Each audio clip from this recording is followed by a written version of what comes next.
கரெக்டாக புரிஞ்சு ஆன்சர் பண்ணுங்க. ஓகே, இப்போ ஒன்றுக்கு மேலே ஆஃப் ஆஃப் ஆஃப்னு கொடுக்குறாங்க. இந்த இல் ஆஃப் ஆஃப் ஆஃப்னு இருக்கு இல்லைங்களா? இந்த மாதிரி வந்தால் ஒன்றும் பண்ண வேணா, கண்ணை மூடிட்டு மல்டிப்ளிகேஷன் போட்டுருணும். அதான் பெஸ்ட் வே. சரிங்களா? வேற எதையும் யோசிக்கவே வேணாம். நீங்கள் மல்டிப்ளிகேஷன் சிம்பிள். இப்போ 1% அப்படின்னா 1/100 இன்ட்டு 1% மீன்ஸ் 1/100 இன்ட்டு 25% அப்படின்னா 25/100 இன்ட்டு 1000. இப்போ இதில் இதெல்லாம் கேன்சல் ஆகும்னு யோசிங்க.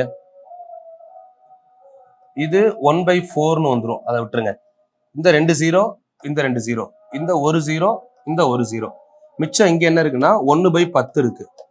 இங்கே என்ன இருக்குன்னா 1/4 இருக்கு. 1/10 அப்படியே வச்சுக்கோங்க. 1/4 0.25 அப்படி எழுதலாமா? ₹1 4 பிரிச்சா 25 பைசா. கரெக்டா?